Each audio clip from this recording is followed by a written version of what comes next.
The Apollo moon landings. The lunar photographs, possible anomalies, inconsistencies, and unexplained details. And I pressed the wrong button. Okay, it's not going to happen again. But it's a very good device, this, if you press the right button.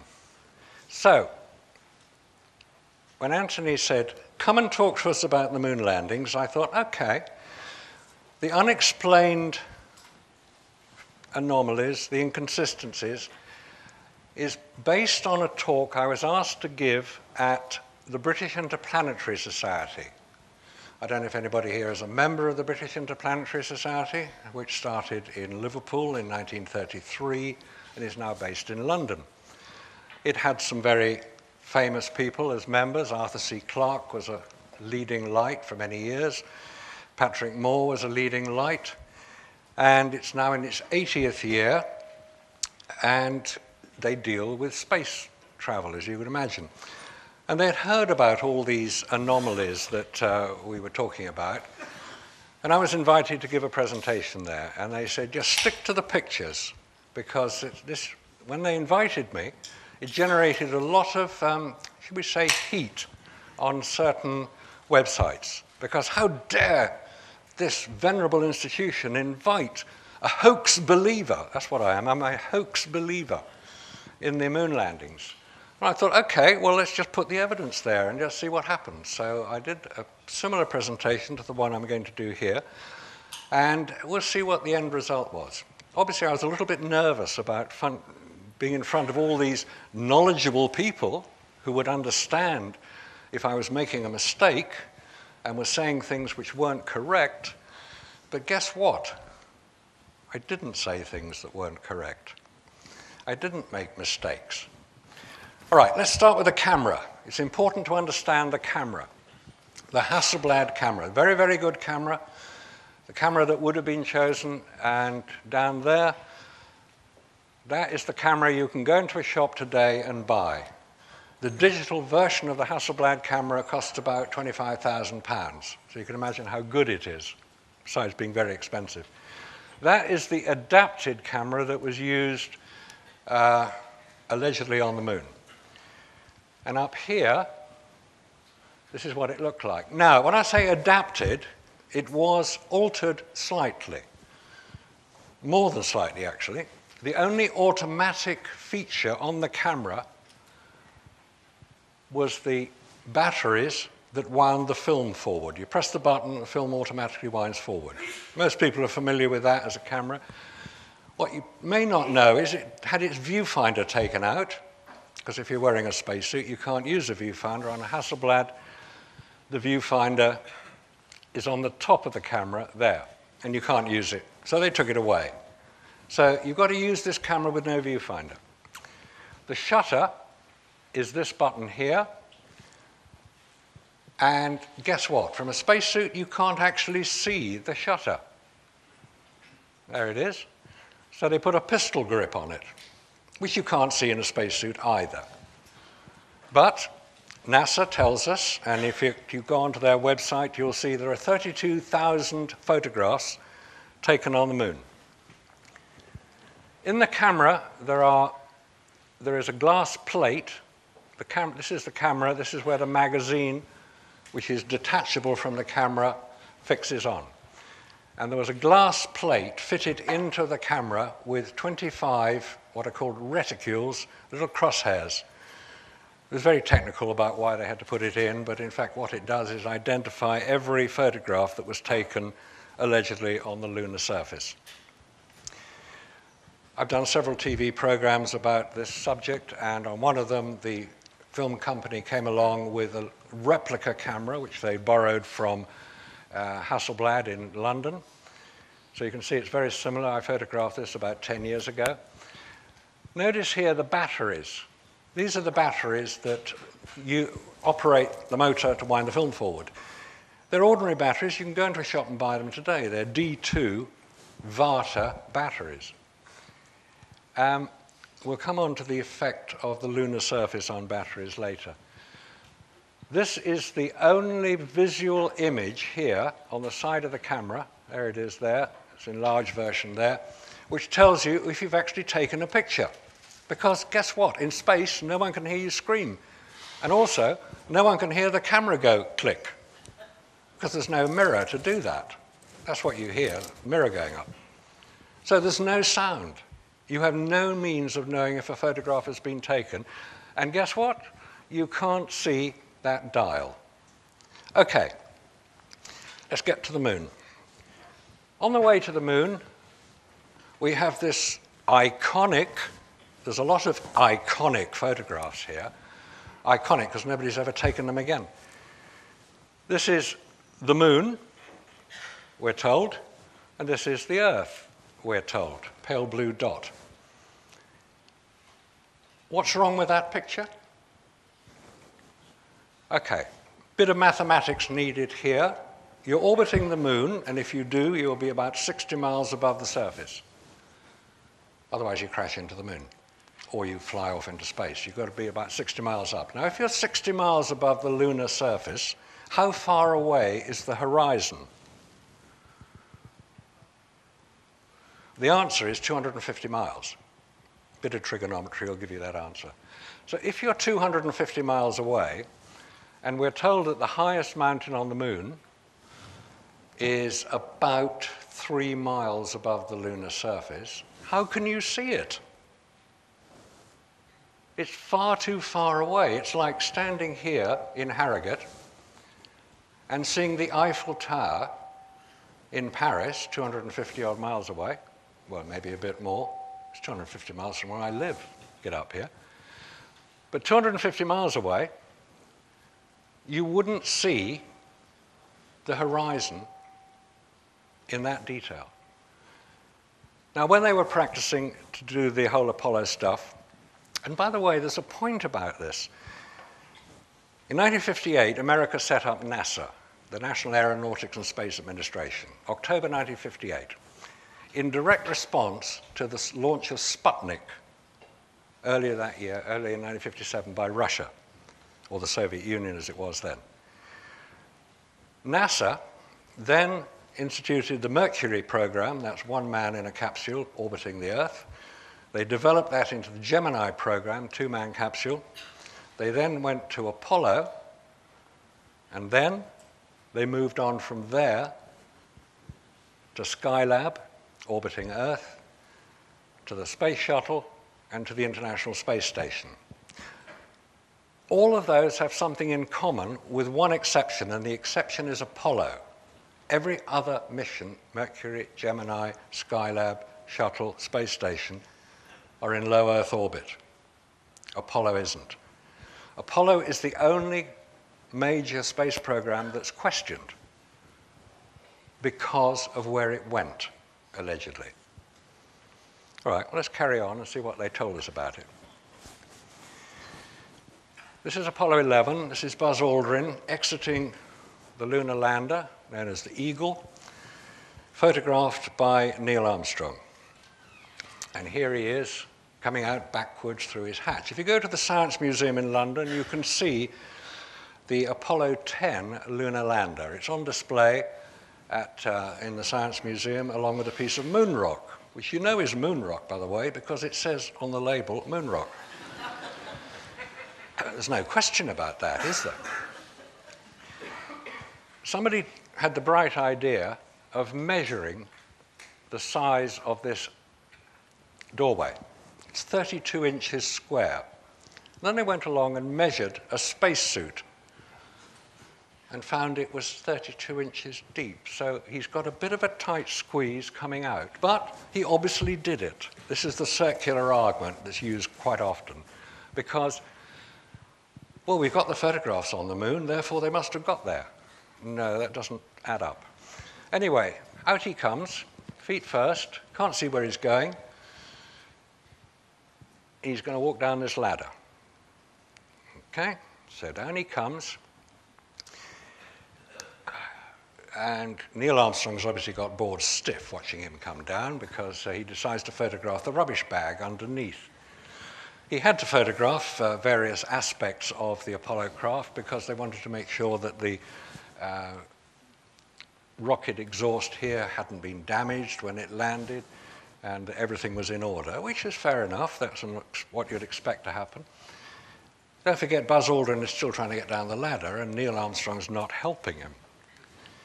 And then they photographed one of the pads to make sure it wasn't damaged. And one little point here, there's obviously a lot of dust was blown up by the exhaust as it came down onto the lunar surface. This rocket that lowered it onto the lunar surface is about the same power as a Harrier jump jet, and when that lands, it blows everything everywhere. But on the moon, there's no atmosphere, so it can't blow anything anywhere, can it? No, well, it didn't blow anything anywhere because there is no dust showing in any of the landers' pads here. Funny that. Oh well, back to Neil and Buzz, and here he comes down the ladder. Think about this picture for a minute. You're going, allegedly, to a place you've never been to before, in an atmosphere that doesn't exist, wearing a spacesuit which is heavy and cumbersome. You can't see where your feet are. Would you really kick your left foot out like that when your right foot is not even on the ladder? I don't think so. You might do that when you've done it 100 times during your training and simulation exercises, just to prove to the guys photographing you that you can have a bit of a laugh as well. Anyway, down the ladder. Yep. Beautiful pictures, aren't they, by the way? Absolutely wonderful. Well lit, well focused, well framed. No viewfinder. Don't forget, no viewfinder. Bit further down, yeah, he's about to get off the ladder, or is he about to get up the ladder? It's hard to tell. Now, in the time I've been speaking, since we looked at the first photograph, is the time it took him to do it 3 minutes. So in 3 minutes, Neil Armstrong, who was operating the camera, could focus on different distances, top of the ladder, bottom of the ladder, underneath the spacecraft. He could set different exposures in shadow, in bright sunlight. He could do all this without cutting Buzz's head off, without getting the camera off center. He could do all that in 3 minutes without doing a second shot of any of it. That is what does not make sense. Now, we'll look at those 8 photographs in sequence there. Those are the pictures. If you go onto the NASA website, those are the reference numbers for each of those 8 photographs. They are taken in sequence in 3 minutes. According... No, they were taken on Kodak Ektachrome transparency material, which cannot be altered in the process. It's transparency material.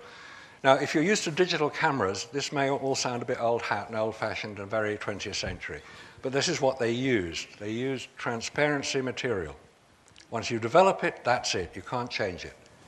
You can take prints off it, which is what they've done, and you can change those prints, but it will start to show up. Just to go back to the first photograph again, it's not often been identified that there was a flag on the moon or before they got out, reflected in the triangular window of the lunar lander. I don't know if it's real or not, because they hadn't put the flag up at this point. They were both together to do the flag. Moving on then to dear Buzz coming down the ladder. His foot is not on the rung. There is a highlight of light on the heel. He's sticking his left foot out. The soles of his feet are very well illuminated. Where's that light coming from? Ah, I know, some bright spark will say. It's reflecting off the lunar surface. Really? That's not the way light works. The lunar surface directly behind him is in shadow, as we'll see later. It's reflecting off Neil Armstrong. He's wearing a white spacesuit. No, not big enough. A highlight of light produced like that is produced by a point source of light i.e. an electronic flash. Simple.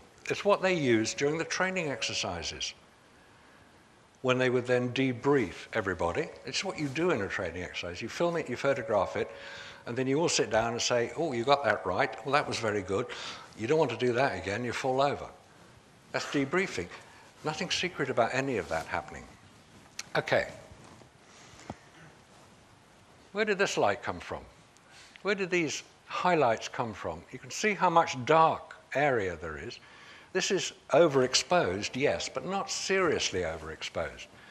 Kodak Ektachrome film, which I've actually used professionally, is a very good film, but it has a very low tolerance for exposure latitude. You've got to get the exposure right, or you're in serious trouble. You've got to then photograph it again. A normal professional practice is what's called bracketing. You set what you think is the correct exposure with your exposure meter, which they didn't have on the moon, and you take a photograph slightly overexposed or slightly underexposed and hope that you'll get it absolutely spot on. And then, to be doubly sure, you take lots and lots and lots of pictures of the same subject to make sure you've got the composition right and the focus right, because film is the cheapest thing you're going to have on the moon. But they didn't do any of that. There was no bracketing. There was no additional photographs. It's as if they didn't care. One small step, one footprint on the moon. Iconic photograph. How did they take it? How did they take that photograph on the moon? The camera was here. Right, the camera was on chest, mounted on the chest. A Hasselblad camera has the nearest you can focus it is about 3 feet. So you take it off the chest, and you point it at your foot, and you take one photograph. No, that is not the way it works. It's beautifully exposed. It's right in the center. You're seeing exactly what you expect to see. That was taken here on Earth under controlled studio conditions. And if anybody can prove me wrong, I'd love to hear it. For 20 years, I have asked that question. Please prove me wrong. I'm still waiting. American flag. There it is, top. Stuck in the ground. There are no moving flags. They weren't that stupid. The only time you'll see the flag waving or moving is when somebody's touching it, putting it into the ground. Now, we have a mystery in this photograph. I wonder if you can spot it. It's the one-legged astronaut. Where are the other footprints? It's going one way, but it's not going the other. Bit of a mystery, that one. Now, this photograph here shows both astronauts on the lunar surface at the same time. That's fine. We'll come to another photograph that shows 2 astronauts on the lunar surface that isn't fine. This was taken from what's called the data acquisition camera, mounted in the spacecraft, that was filmed at 1 frame per second the whole time they're on the lunar surface. And what they're doing is putting the flag up. Okay, they put the flag up, but where's the light source? They're both astronauts of about the same height, about 6 foot. Why is one of their shadows nearly 50% longer than the other? If the light source is the sun, which is a long way away. Now, I'm not saying that there is a light source nearer than that, it's just that I don't know what the answer is. Anybody have a clue as to what the answer might be? I'd be interested to hear it. Because the sun should cast the same length shadow on 2 people, but it doesn't. The angles are different. And also, the angles here is 25 degrees and 35 degrees. We're told that at the time of Apollo 11 landing, the sun was at about 13 degrees above the horizon. That's fair enough. It gives good shadow definition. But not in this picture. So there are these inconsistencies between the official story and what we see. Okay, here we have Buzz Aldrin and the solar wind collector. It's just a strip of aluminium foil. And how come it's so beautifully illuminated on the back and there is a shadow off the pole? Buzz Aldrin isn't standing close enough to do that. And what are all these things here? This is likely to be lens flare. That's the shape of a Hasselblad shutter. What's this? And why is this area here almost illuminated? Maybe it is illuminated. But there's no explanation for that. How far away would you say the horizon is on the moon? We're in a flat part of the moon, the Sea of Tranquility, which is where they allegedly landed. How far away is the horizon on the moon? The answer is about 2 miles, just slightly less than 2 miles. Do the trigonometry, it's a circular body, you're standing 5 foot above the surface, 5, 6 foot, how far can... Does that look 2 miles away? And there's quite a lot of fall-off of light. We'll not get into too much detail on the fall-off of light. But we will look at this iconic photograph. It's the only one that was ever taken, beautifully framed. He almost got his head cut off, but not quite. How far away is the horizon? Is it really 2 miles away? He's standing in a pool of light. That's what it appears to be. The shadow is what you expect it to be, but how come you can see every detail in his spacesuit which is in shadow? On the moon, it's very bright light or it's very dark. Shadows get very dark. You can see the top of his helmet. It's all filled in, that technical expression, filled in. You fill light in because the human eye can see much more contrast than a camera, not a digital camera.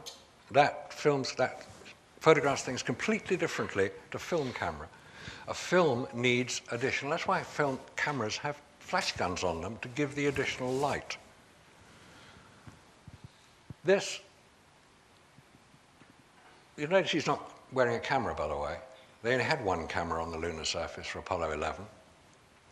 They had two in the spacecraft, but they only used one, and it's called Magazine 40. There's 121 images on that. You can go and check them on the NASA website. You'll see every photograph that they took. They're all in focus, except the last two, I think it is. So this photograph here, taken under controlled studio lighting conditions here on Earth, as were all the others. It's actually been altered. This is the official image with just on the top of the head, and this is the image you're more likely to have seen with a nice bit of black at the top so it balances the photograph out. When I first started looking at this whole Apollo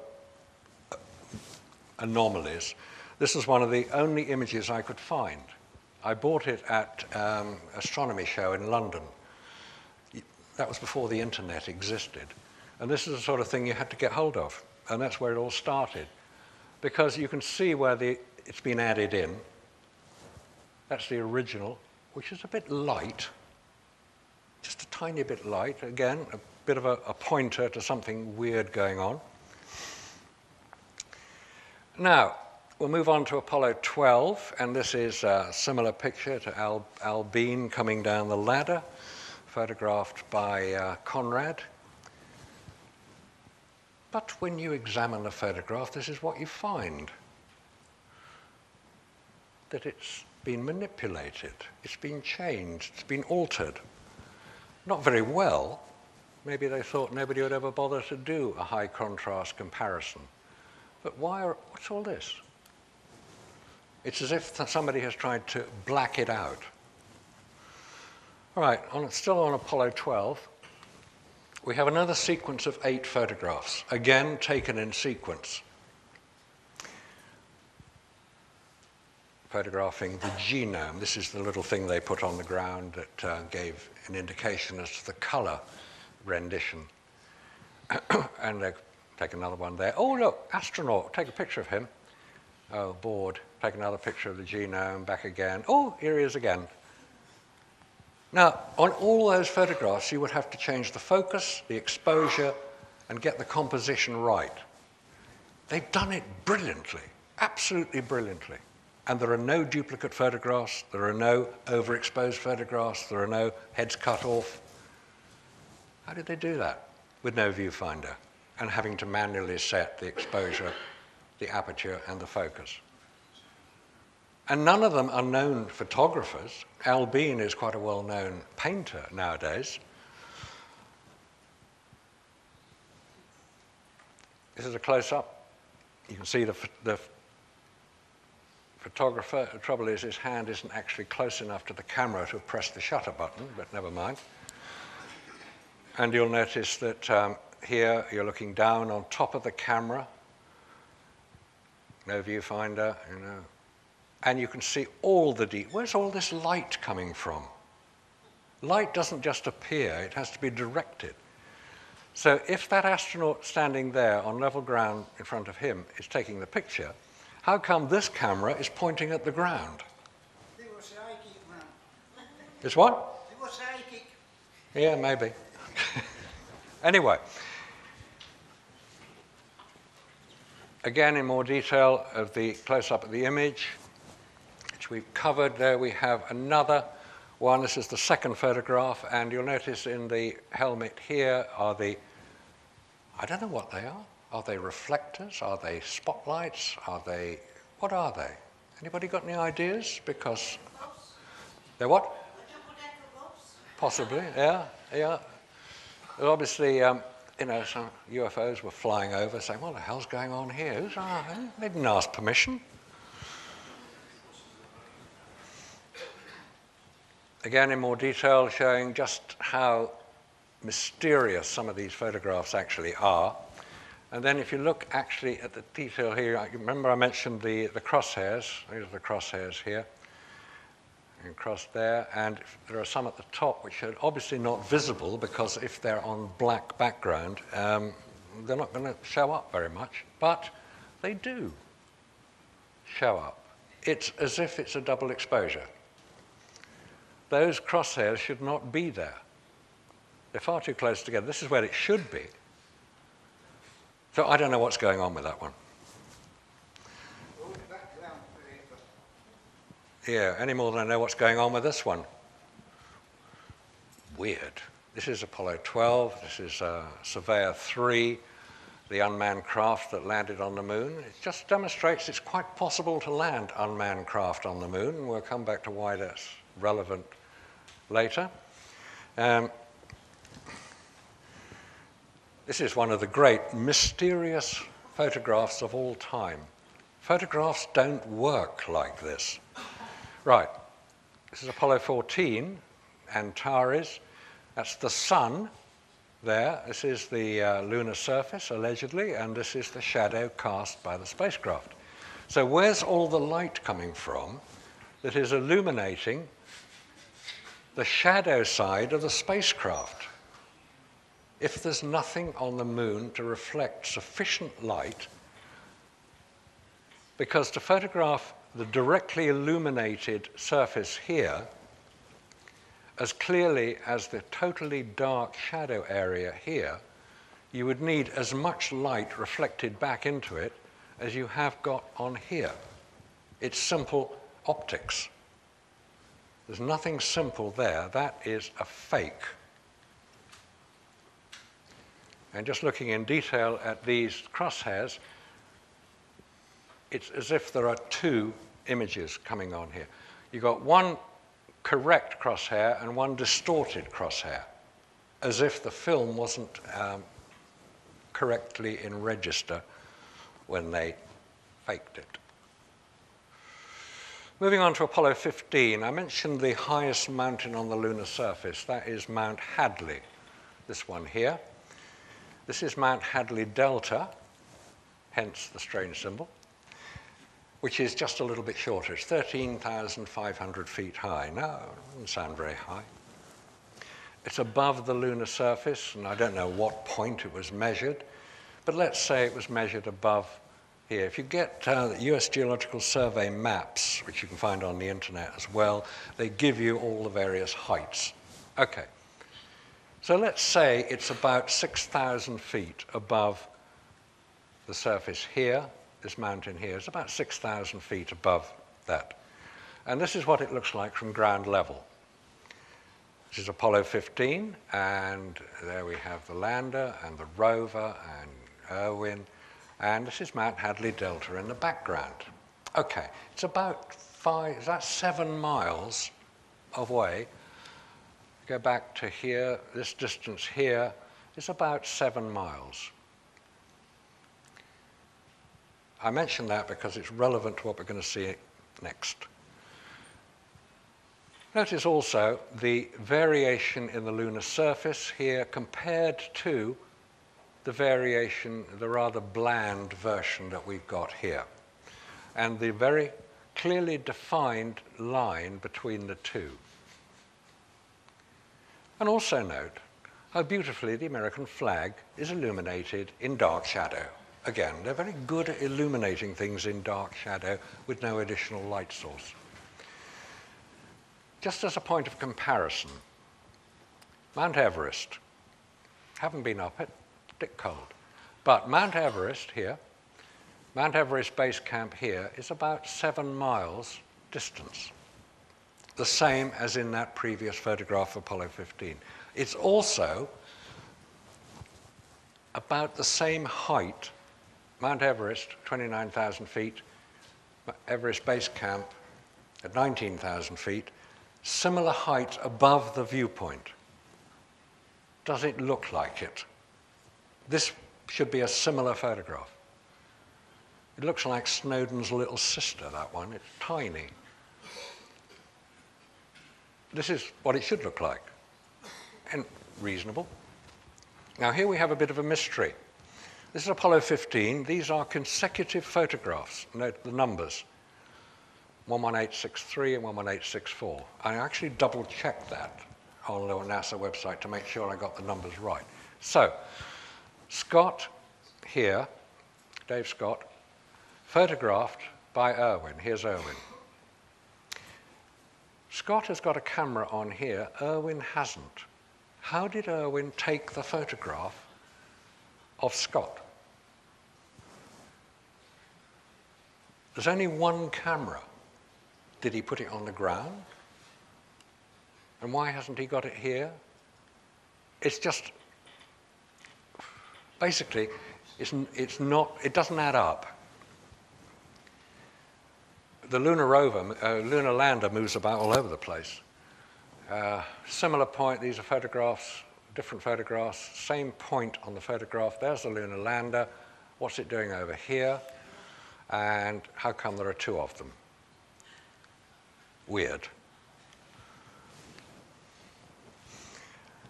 Craters come and go. This got filled in before this photograph was taken.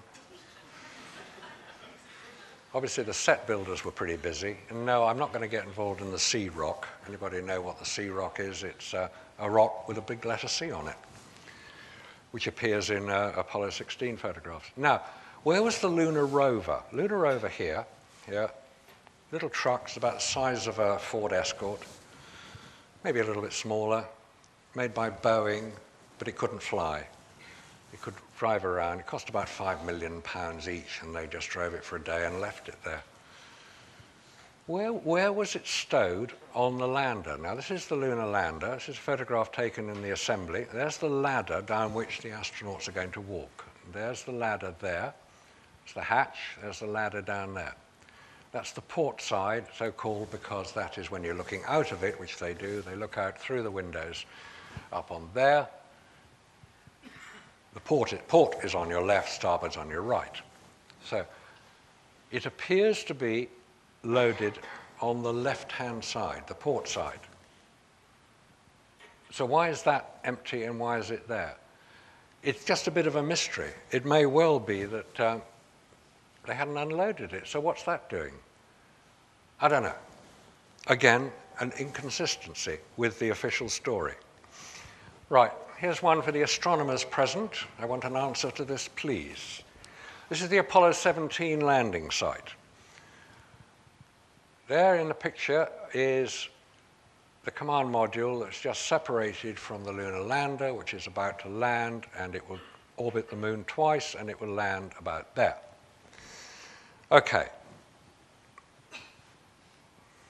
There's the horizon here, long way away. It's about 60 miles above the lunar surface. So where's the terminator? The terminator, not Arnie, the terminator is the point where sunlight and darkness meet on any circular body. This is Apollo 11, photographed, and this is not a shadow, this is just one of the thrusters. That's a terminator, that's the picture you expect to see. So where is the terminator here? The shadow lengths are very similar. Terminator should be around here, but there's nothing on there. Now, when a lot of these images were taken, NASA was using a large model of the lunar surface, constructed from a lot of the photographs taken by the lunar orbiter, not the lunar reconnaissance orbiter, that comes later. The lunar orbiter unmanned craft photographed the lunar surface trying to find somewhere to land. And they did very good photographs, up to about 3-foot resolution, which is better than they managed for the next 40-odd years. And they built a model of the moon. And they photographed that model.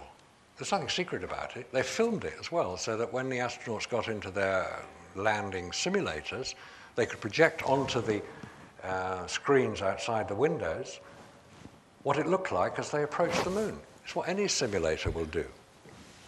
You know, you can simulate landing a plane at Heathrow, and it looks like Heathrow, but it's all screens around the pilot. Same on the lunar lander.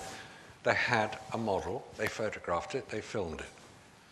Who is to say that that isn't a picture of this model? And they forgot the terminator. You start looking in detail at some of these photographs, Apollo 17, this one, and you'll see that there appears to be cutouts and strange background interference. You shouldn't get that sort of interference. I know these are digital images, so you'll get pixels. But these are scanned images from the original transparencies, we're told. And that's probably Earth, though it's hard to tell. Now, think about this for a minute. You're on somewhere you've never been before. You're wearing a spacesuit, which is bloody uncomfortable. Could be a bit hot and difficult. You've got a camera that's got no viewfinder, and you've got to work out the exposure and the composition. And you've got to get 3 objects lined up. You've got to get your mate,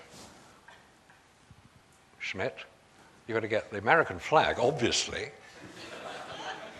And you've got to get Earth to show where you are, i.e. not on Earth. And you've got to get them lined up exactly right. Now, I'll tell you what. I've tried to recreate that photograph. And after about 20 attempts, I just gave up. It was almost impossible to get the 3 lined up, correctly exposed, correctly focused, with no viewfinder. Come on, guys, don't mess us about. We're intelligent enough to be able to work these things out. It's the only photograph taken. There was no other image taken in case the first one was wrong. How did they know they'd lined the moon up if they'd got a viewfinder? Apollo 17. The valley here is about 5-6 miles across. That is a fault on the image. It's not anything special. Now, in that picture is the lunar lander. Where is it? It is there. Before we find out where it is, let's have a look at what happens if you extend the contrast. You get this weird image on the back, on the sky. Why doesn't it extend all the way down? Now, you may well have heard the story about Kubrick and the front projection images and how he was supposedly involved. I don't think he was involved with Apollo. He may well have been technical consultant because he was filming 2001: A Space Odyssey just before Apollo 11. And incidentally, his last film, Eyes Wide Shut, Stanley Kubrick, died before the premiere. But he specifically requested that the premiere of his last film, Eyes Wide Shut, was to be held on July the 19th, 1999, precisely 30 years after the landing of Apollo 11.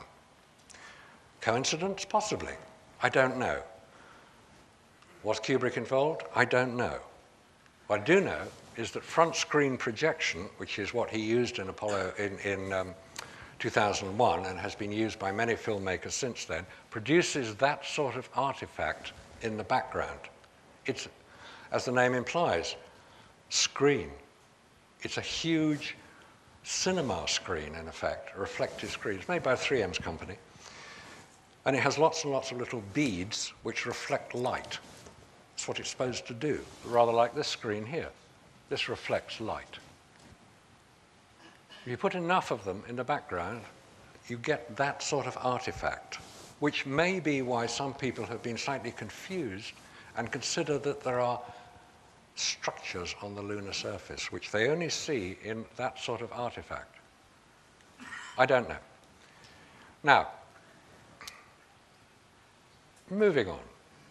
Similar picture. Here we come to Apollo 17, but let's just find out where that flipping, there it is, lander. It's up there.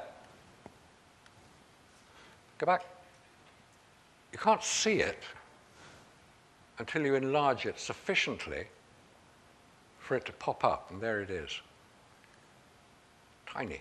Okay, just to make sure it is there. There it is. Oh, you've got to get really close to see it. This is what a telephoto lens image would look like. The previous photograph wasn't taken with a telephoto lens. Now, assuming that that is where the lander actually landed, what's it doing over here? Now, explain this. These A here, A, it's the same feature in each photograph. D is the same feature. It's a little mound. B are these little craters here, and E is this little dark area here. It's basically just to show that it's looking in the same general direction. So we have here, in the first photograph we looked at, the lunar lander miles away. I mean, from this viewpoint, the lander is about 4 or 5 miles, 3 miles away, which is about right for the type of image you've got. You've got to get pretty close to see it. So if you take another photograph with the same feature in it, what's the lander doing there? That doesn't make sense. Ditto here. Same feature, different time of day because you've got more. They were on the surface for about 3 days, and the sun will move a certain distance in that, so the shadows will change. But these just don't add up. These just don't make sense. These are anomalies, as is this. Similar feature, B over here, the little crater, E, the little mound. Big mountain here, lander here. Whoops, where's he gone? Oh, it's here. Here we are. There's the crater. It didn't move. We were not told it moved once it was on the lunar surface. And it's disappeared again. It bounces around, this lander. Disappeared. You couldn't get the rover onto the lunar surface without the lander, because it carried it there. So where's it gone? Disappeared. Again, consecutive photographs here. One of them this was taken earlier here, and the footprints are here, but not here, which is weird. And then there's that genome that looks at the color image. How did they put it there? There are no footprints anywhere near. Perhaps they threw it or dropped it. Because you see, footprints do appear on the lunar surface quite distinctly. You get quite a lot of footprints. No wheel tracks. Funny that. We're told it weighed about 450 pounds on Earth, which would make it weighing about 80, 90 pounds on the lunar surface, enough to produce a wheel track, I would have thought, and they're very keen to show us the wheel tracks, as we'll see later, but they don't appear on here. And then no wheel tracks. Plenty of footprints, no wheel tracks. Did they drop it there? You can say it's been moved, there's dust in the wheel here. Did they kick it in, or what happened? It's an anomaly, it's an inconsistency, it's unexplained detail, which is, the more you look at these things, the more you get. Oh dear, here we go again.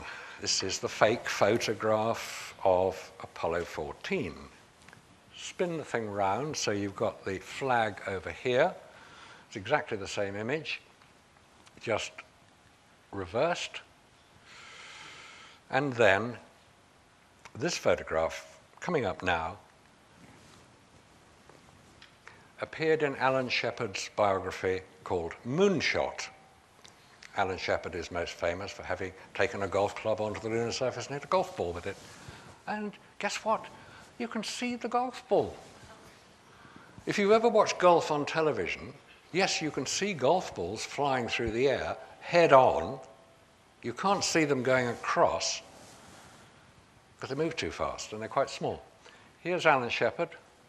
Here's Ed Mitchell. Here's the craft. Oh, the flag. They've moved it.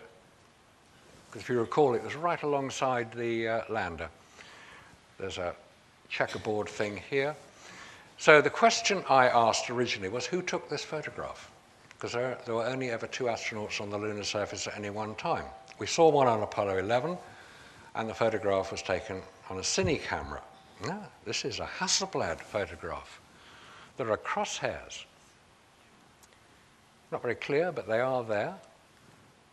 There are crosshairs. This is a composite of 5 separate images. It was in Alan Shepard's book, and it wasn't described as a composite. This photograph, blown up to about that size, was on display at the Kennedy Space Center until we made the point to NASA. He said, well, we know this is a composite because no 2 astronauts were ever photographed together.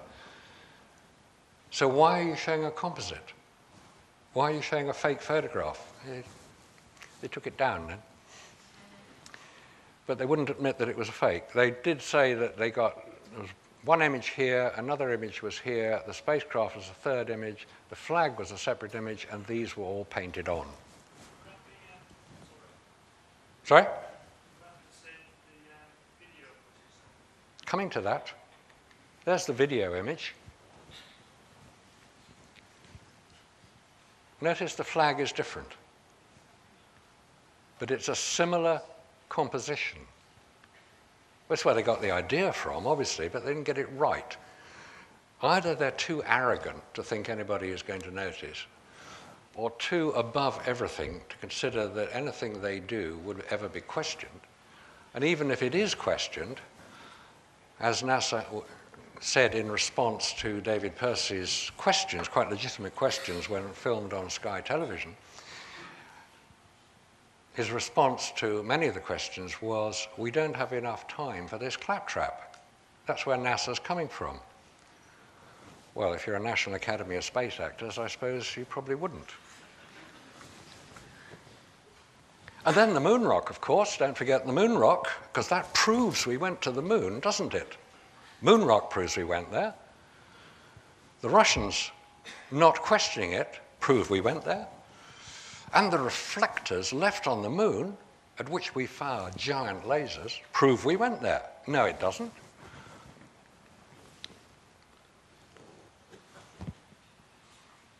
The Rijksmuseum thought it was a big joke and kept it. It's a piece of petrified wood.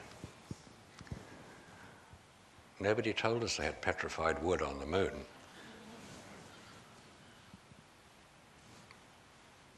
If you saw this original, would you believe that this would commemorate the visit of 3 astronauts on their world tour to the Netherlands, presenting the Dutch government with a piece of moon rock? Yes, you would. And then when you find that the whole thing is a complete fake, and you laugh about it, and NASA chose not to respond. Ah, I hear you say, but we know they landed on the moon because, look, we photographed the landing sites. Oh, wow. Oh, genius. Oh, this is so good. God, I'm pleased. I can forget it all now and go home and shut up and do something more interesting. No. They still haven't stopped faking things. It's Apollo 12. Remember we saw the Surveyor 3 here? If I sound a little sarcastic and a little bit cynical, it's because I am. I make no excuse for it. The Intrepid, that's the lander. These are the various craters that they named for various reasons, and you can see very, very, very faintly boot marks, or because they didn't have a lunar rover at this stage, they only had themselves, so they walked everywhere. But you can see these. Okay, boot marks. Now, I don't know if anybody is familiar with a guy in Australia called Jarrah White, who produces under the name of Moonfaker, so you can guess where he's coming from. Very, very interesting videos looking at a lot of the evidence. He's taken up the mantle of Ralph Renee and Bill Casing and working on proving that NASA basically lied to us a lot of the time. And he's had a look at a lot of these lunar reconnaissance orbiter photographs and can demonstrate fairly conclusively that many of them are faked and manipulated. He's actually a filmmaker himself, so he knows what to look for in digital images. These are digital images. This isn't. This is one of the very first photographs taken by, oh no, hang on, we've gone too far, back again. This is Copernicus crater in the center of the moon. And it's what you expect to see. It was taken on by the lunar orbiter. Very confusing. Lunar orbiter. And it shows the Copernicus crater, which to me looks more like an open-cast coal mine than an impact crater. We're told it's an impact crater by alleged astronomers who appear to know what they're talking about. I don't think they do. This is not an impact crater. Impact craters are completely different. There are impact craters on the moon. We've got a couple here on Earth. The most famous is Meteor Crater in Arizona. It's saucer-shaped. You get a body traveling very fast, impacting a solid object like the Earth. It makes an impact crater, which is, the diameter is 8 times the depth. That's 60 miles wide and 3 miles deep. It's not an impact crater, it's got a flat floor. This is more likely to be an electrical discharge crater. We'll not get into the detail of thunderbolts and electrical discharges which are recorded throughout history, but that is more what it looks like. Now, what distance is that? Sorry? What distance would that last picture be at? What distance above the surface? Yeah. 30 miles. 30 miles. Yeah. So if the lander was in that picture, you'd clearly see it. You'll probably be able to see it, Yeah. but not very clearly. Clearer than the ones that have shown us that, I suppose. Not necessarily, because they weren't trying to show a close-up. Right, this is the one unexplained photograph that's never ever been photographed again. Vitello crater, bottom left-hand corner of the moon, taken by Lunar Orbiter 5. If you just Google rolling rocks on the moon, this is what you'll get. It's a tiny detail of a much larger image, but it shows quite distinctly a track and another track here with an object at the end of the track. Apparently, this object is about 75 foot across. This is about 25 foot across. I don't know what they are. I know what I think they look like, but let's call them rocks for the moment.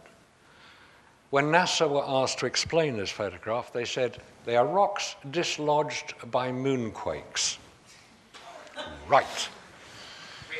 That was their explanation. That's the official explanation, which just shows where NASA's coming from, basically, never a straight answer. So why didn't it dislodge these rocks? And these ones, and these ones, and there's lots of rocks. And how come this one rolled up out of a crater about 800 foot across the lunar surface, and this one about 1,200 foot across the lunar surface.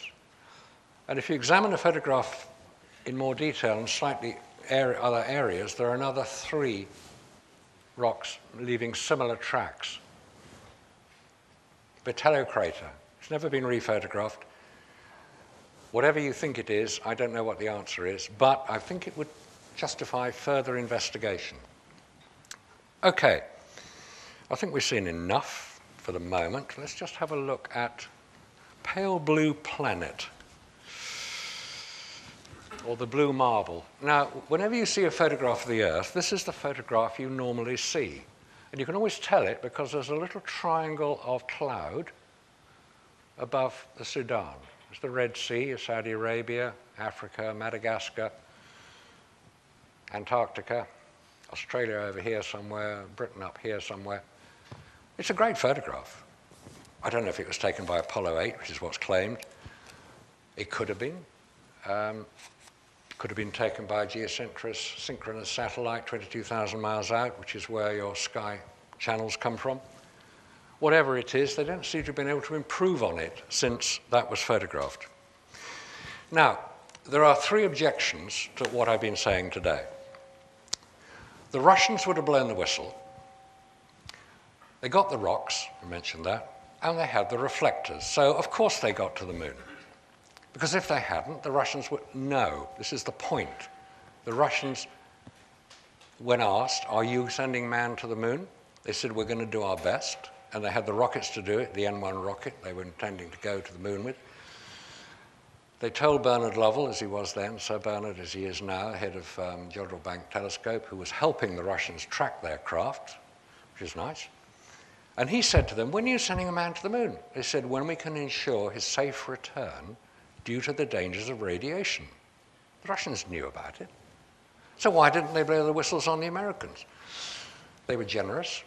Thought, well, the Americans are prepared to take higher risks than we are. Okay, possibly. They never attempted anything else, but they'd been ahead of the Americans. They got the first man in space, the first woman in space, the first to the moon, Mars, first to Venus. They were very good at space travel. So why didn't the Russians blow the whistle? Because their political system is so different from ours that who would have blown the whistle? Who in Russia would have said, excuse me, you're faking it? Only the president of the Soviet Union would have done that. It was Brezhnev. You get into the politics of it, and the whole politics of Apollo are quite interesting. We're not going into too much detail other than to say that the Russians were being supplied by America with wheat, millions of tons of wheat. There'd been a drought, there'd been a crop failure in Russia. America are generous people. They supplied it. Would Russia have blown the whistle and cut their supply of wheat off? I don't know. So why didn't the scientists? Why did no scientist in Britain come forward? Why does it take me to point out these things? Why haven't the physicists, why haven't the scientists, the biologists, the astronomers, the astrobiologists, all these ologists, why didn't they come forward and say, look, I think there's something a little bit not quite right here? Because they'd probably lost their job. I haven't got a job to lose. I'm self-employed, doesn't matter. Recently, since the opening up of the Soviet Union, a lot of Soviet scientists have been able to examine the Apollo record. And some very interesting papers are coming out of Russia now. One of which says that the Saturn V rocket, as described, was not powerful enough to lift the payload we are told it lifted to the lunar surface, 46 tons. Was not powerful enough to do it. It could have lifted 28 tons.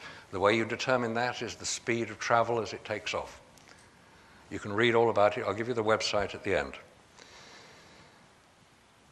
There were several reports of a faked re-entry of the Apollo 15 craft being pushed out of a big aircraft. It was seen over the Pacific.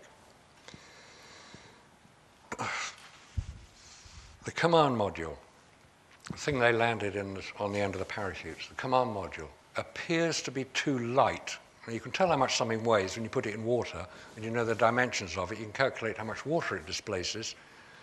which will give you the weight, and it appears to have been too light to have done everything that we were told that it did.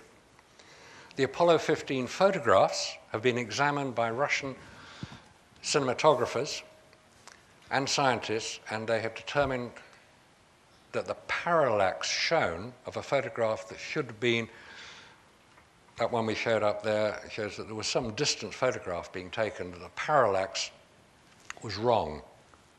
It appears that the photograph was not several kilometers away, a little mountain several kilometers away, it was just a few hundred meters away. The Mythbusters show, where they prove conclusively that hoax believers were complete fruitcakes and should be shut up at once, because of course they landed, of course they did everything they said.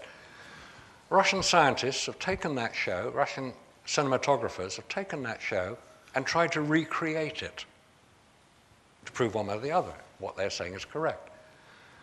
And the only way they could recreate, the Russians could recreate the Mythbusters show was by faking it, by adding in additional lights to give the impact.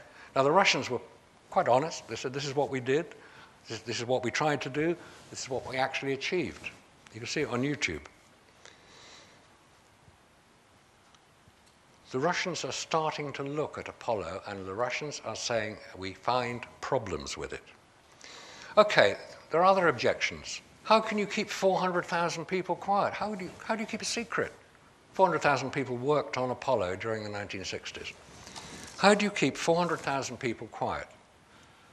Easy, the same way you did on the Manhattan Project and the D-Day landings. You make it a matter of national security and national importance, and people will go along with that. I'm not saying 400,000 people knew about this. No, they didn't. Maybe 30 or 40 at the most would have known about it.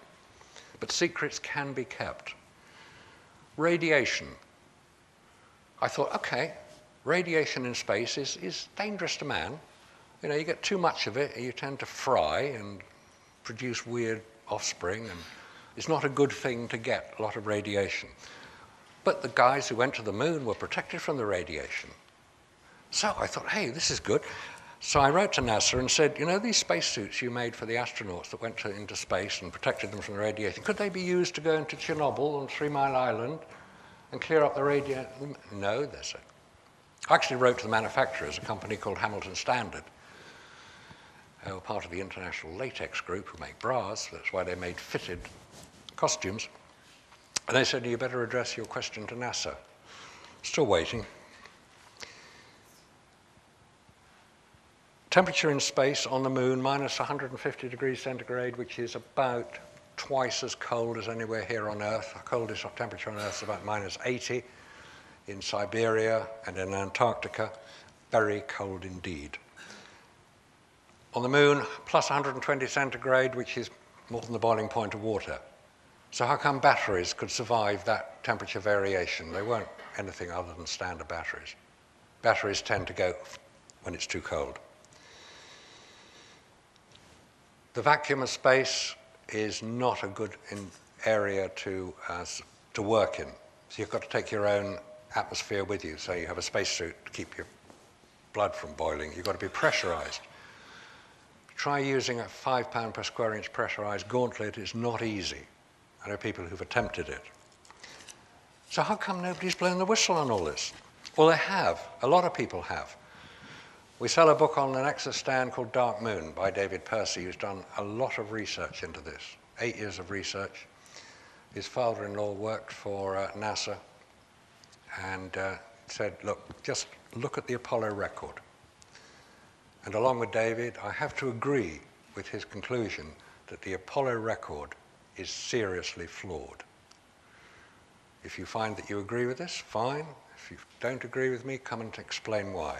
But in the meantime, I would thank you very much indeed for your attention. And that is the website I'd recommend looking at, hourlist.com and nasa.gov.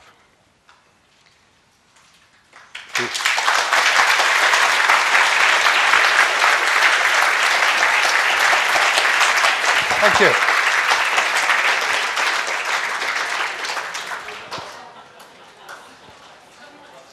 I'm at astronaut 4 on this one. Thank you very much. Great. Okay. Let's take questions or anything. You've got time to... We've got time. Oh, we've got time for questions. I'm expecting lots. Oh, here we go. Now I can see you. Yes, sir. I was just wondering your opinion on the documentary as something funny happened on the way to the moon. Is that Bart Sibrel? Is that Bart Sibrel's? I just watched the documentary. They've got the footage there of recreating The Earth through the window. Yeah, what's your opinion on that? Bad piece of filmmaking. I mean, they didn't, you know, you'd think with all the resources behind them, they could have at least got that right. So, you agree it's part of the fake? Or Yeah, I do. It appears fake. There's also another interesting sequence in Apollo 13, the actual Apollo 13. I haven't mentioned Apollo 13. Well, maybe I will. Apollo 13, where you see these poor shivering in space, shivering astronauts, sitting in the lunar lander, waiting to go around the moon to come back to Earth. And the window is blue. The triangular window of the spacecraft. Now, I thought space was black. The only thing blue in space is Earth. Were they in low Earth orbit all the time? Apollo 13, I mentioned David Percy's book, Dark Moon. Why is it called Dark Moon? Because if Apollo 13 had landed where it was supposed to land, when it was supposed to land, that particular part of the moon was in darkness. So was Apollo 13 just a complete fabrication? It appears so. Because if it hadn't had the exploding oxygen thing, how did that explode? You think they got the quality control right. Who was it who said that, we're really in danger here? NASA has put out to tender all the rockets and spacecraft to the lowest bidder. Well, what do they expect? Exploding oxygen tanks. Apollo 13 appears to be rather more mysterious than the Tom Hanks movie would show. There are a lot of questions about that, which it could be a talk in itself. No questions? Yes, sir. This is just an observation. I'm just watching your pictures there. I noticed that all these satellite dishes, not satellite dishes, dishes to transmit stuff back to Earth. How many cables are there? Right. I've looked into that. I'm just... What? Is it fair to say the question is, how do they transmit the photographs back to Earth? Well, no, I mean, the dishes there, what are they for? Is the web to transmit things or video communications or the live pictures? There's no actual cables to the dish. So, Right. There were cables in some of the images, on the Apollo 11 images. There were electric cables or cables on the ground. They were linking the video camera to the spacecraft. And then we were told there was live video transmission from the moon. Right, the question has always been, how much bandwidth did they need to do it and how much battery power was required to send those pictures back in real time? Because that's what we were told we were watching, real-time pictures. Which seems highly unlikely, because the only way they could generate it was with batteries. And I know they had hydrogen fuel cells, but was there enough battery power? And that has always been a question that nobody's ever actually got to the answer, so I don't know the answer to that. But I did say that we'd talk about the reflectors, and very briefly, we're continually being shown pictures of these lasers that fire up to the moon, and then we get a reflector back so we can tell how far away the moon is. The first time that was done was 1996, just after David Percy had interviewed the head of the astronomy place in Arizona that was supposed to do it. And they realized they hadn't done it, so they started doing it when he started asking questions. Now, the point about those lasers being fired at the moon is, we know a laser is very thin, very thin, very thin. But when it goes 250,000 miles, how wide is the beam when it gets to the moon? And the answer is 2 kilometers. It's wide. It's not a straight beam all the way to the moon. So when it gets to the moon, it's quite wide. It bounces back. So how wide is it when it gets to Earth, and how much of those laser photons get back to Earth? And what size dish do you need to receive them on? 6 photons of light, apparently. The point about reflectors is you don't need a reflector to reflect anything off the moon. People were bouncing radar signals off the moon in the late 1950s. It was a very secure form of radio communication. You could bounce radio signals off the moon. Yeah, but that's radio. Yeah. The problem with that is, They did the same with the laser knife. all I'm saying is that you can bounce it off. With a lesser beam. Yeah. With a lesser beam than what we've got now. 957 off the moon. That's another thing that they said that they bounced it off the reflector on the moon that the Apollo 11 put down. Yeah. But they were doing it way before that in the 50s. Without any reflectors. Yeah. Without a beam as strong. I think it was 1,000 times less than the beam that they're doing it now. Yeah. So there are certainly a lot of. That's a good point. Thank you for that. And also bear in mind that Yuri Gagarin wasn't the first man to orbit the Earth. Yeah, there were 8 others who died. They were brave. And we know that because their communication was being listened into by 2 Italian brothers in Milan who were ham radio operators, and they rigged up something to listen into this strange communication. And they had women's voices in space. They had one spacecraft that literally went off to orbit the sun. The Russians never actually fronted up to it until quite recently. They have now. So Gagarin wasn't the first up there. He was the propaganda version. There's a lot of propaganda in those, and that's what it was all about. It was propaganda. Look, America don't have the option of coming second to anybody. They'll use whoever they can find to help them. We've seen Ben Ainslie doing it recently. We've seen Werner von Braun. He was German. He helped them. Charlie Chaplin helped with the film business. It doesn't mean to say that America have failed. It means that they have the ability to use as many people as is necessary to achieve their objective.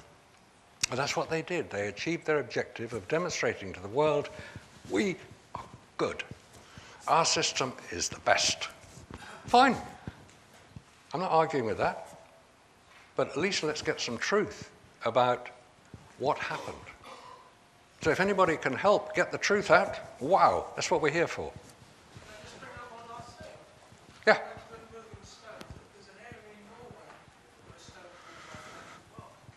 Yep. There's a lot of things like that. I mean, if we want to get into the subject of the moon, is it artificial? Is it hollow? Is that where UFOs come from? Come around the back.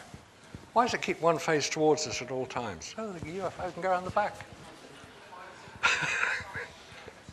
I think. So you said one last question from Yep.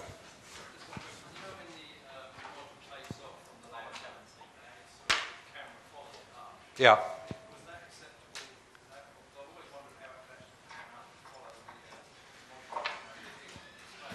Right.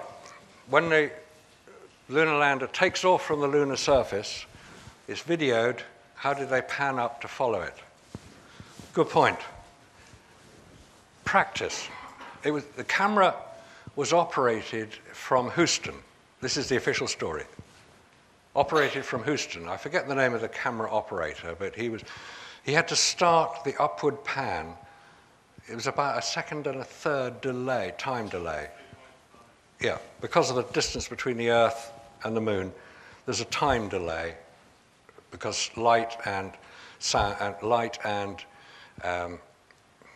travels at whatever its speed, 300,000 kilometers a second, quite fast, but there's still over that distance. There's a delay. So they had to practice the upward pan.